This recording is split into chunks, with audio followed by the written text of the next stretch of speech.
So we want to look at the maximum and the minimum of a quadratic function.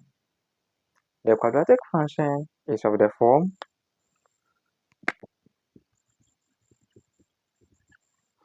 where a, b, and c are constants, and then a is not equal to 0, because the moment a runs to 0, the whole expression ceases to be a quadratic function, but rather a linear function.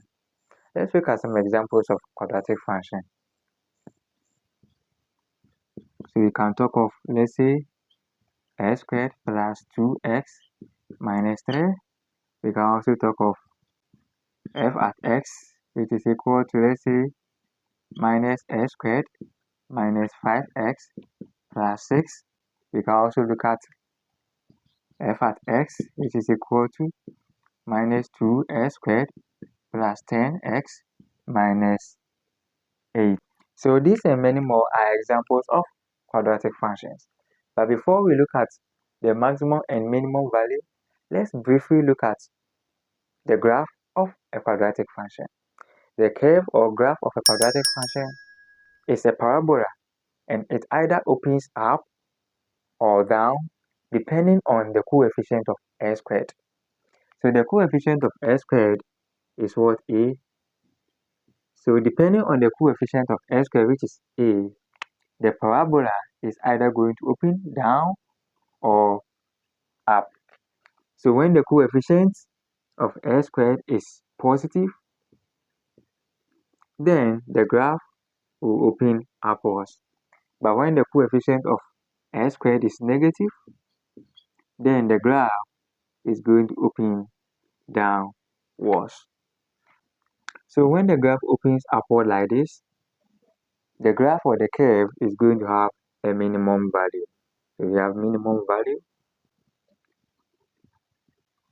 Now the turning point is called the vertex, and the vertex contains the coordinates x and then y, where y is the minimum value and x is where the minimum value occurs. When the graph or the curve opens downward like this, it is going to have a maximum value.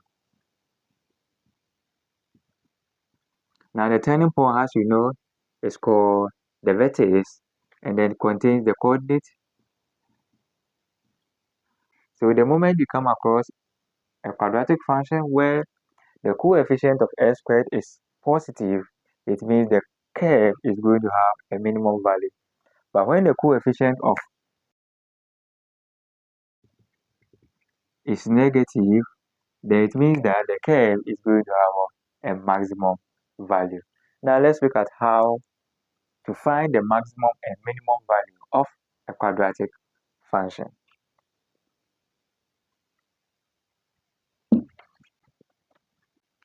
So we want to find the maximum or the minimum value of this quadratic function and where it occurs.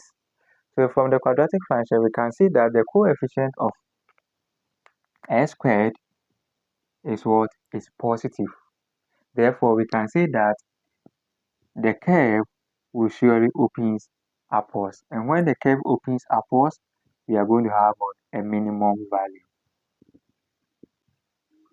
So before we start, we know that the curve will have a minimum value. So what is this minimum value and where does it occur? That is what you want to find. So in doing that, we are first going to identify our a, our b, and then our c from the quadratic function. So from the quadratic function, you can see that our a is equal to 1, our b is equal to -6, and then our c is equal to 5. Now to find the x coordinate, we are going to use s is equal to minus b all over 2a. So wherever we see b, we are just going to substitute these values in place of that. So from here, we can say that our s is equal to minus 6 all over 2. Our a is what? 1. And this is going to give us 6 all over 2.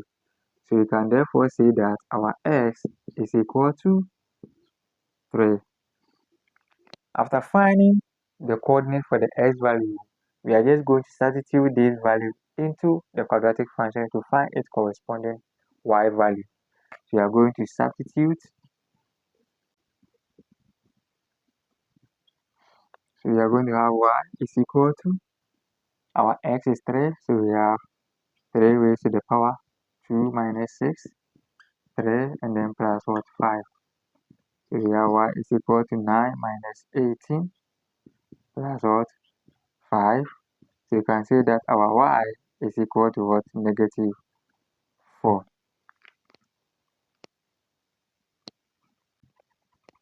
So when we do that, the graph will have a minimum value.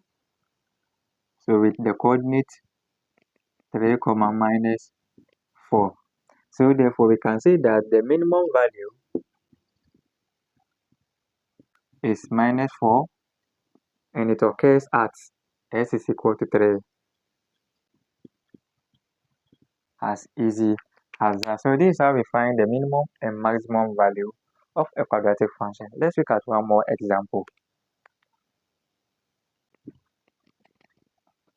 So we want to find the maximum or the minimum value of this quadratic function and where it occurs.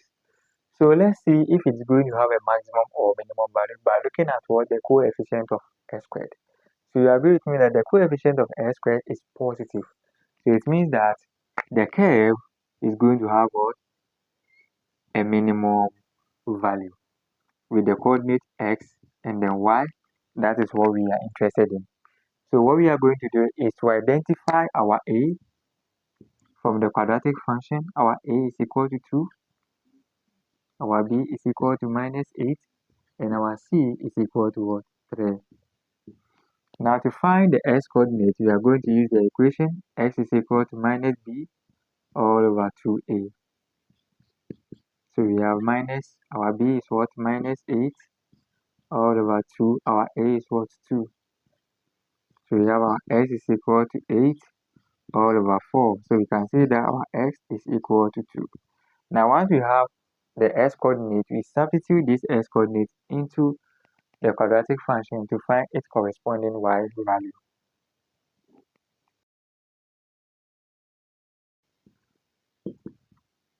Our x is 2.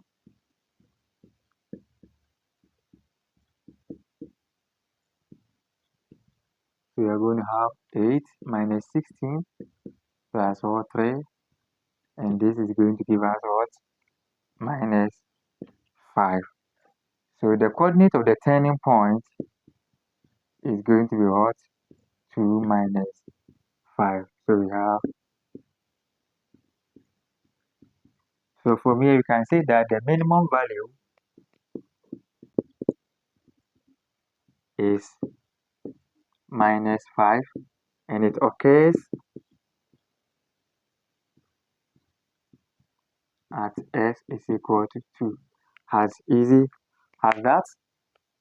I'm just going to give you one two-answered question. Try your hands on it.